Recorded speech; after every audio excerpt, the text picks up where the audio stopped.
नमस्कार मंडळी, जय महाराष्ट्र. स्वागत आहे तुमचं आपल्या लोकप्रिय यूट्यूब चॅनलवरती. मित्रांनो, आपल्या योजना करा लोकप्रिय यूट्यूब चॅनलला सबस्क्राईब केलं नसेल तर सुरुवातीला सबस्क्राईब करा, बेल आयकॉनला ऑल प्रेस करायला विसरू नका. तर एकंदरीत मित्रांनो, आपण जर पाहिलं तर नमो शेतकरी महासन्मान निधी योजनेचा जो 7वा हप्ता आहे या संदर्भात संपूर्ण माहिती आपण जाणून घेऊ. दुपारी 2 वाजता जमा होणार का संपूर्ण बातमी आपण या व्हिडिओच्या माध्यमातून जाणून घेण्याचा प्रयत्न करू.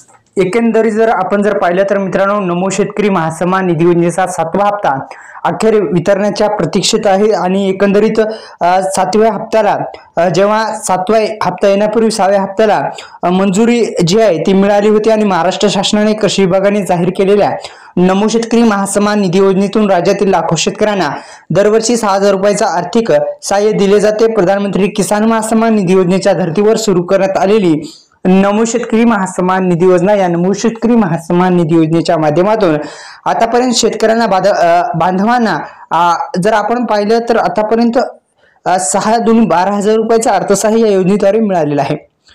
91 लाख शेतकरी बांधवांना लाभ मिळत 91 लाख शेतकरी बांधवांना या नमो शेतकरी महासन्मान निधी योजनेचा लाभ मिळत असतो.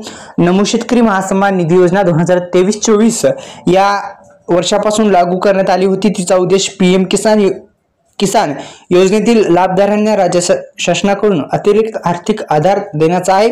आतापर्यंत ऑक्टोबर 2024 पर्यंत या योजनेअंतर्गत 91.45 लाख शेतकरी बांधवांना या थेट खात्यामध्ये जे पैसे आहेत ते पैसे वितरणाचं काम होणार आहे.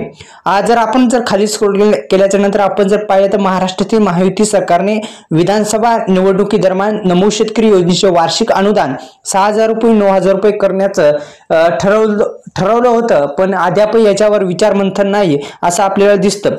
तर पुन्हा एकदा लोकप्रिय यूट्यूब चॅनलला सबस्क्राईब करू शकता, बेल आयकॉनला ऑल प्रेस करू शकता आणि आपल्या योजना करून लोकप्रिय यूट्यूब चॅनलला सबस्क्राईब केल्यानंतर बेल आयकॉनला ऑल प्रेस करा. धन्यवाद.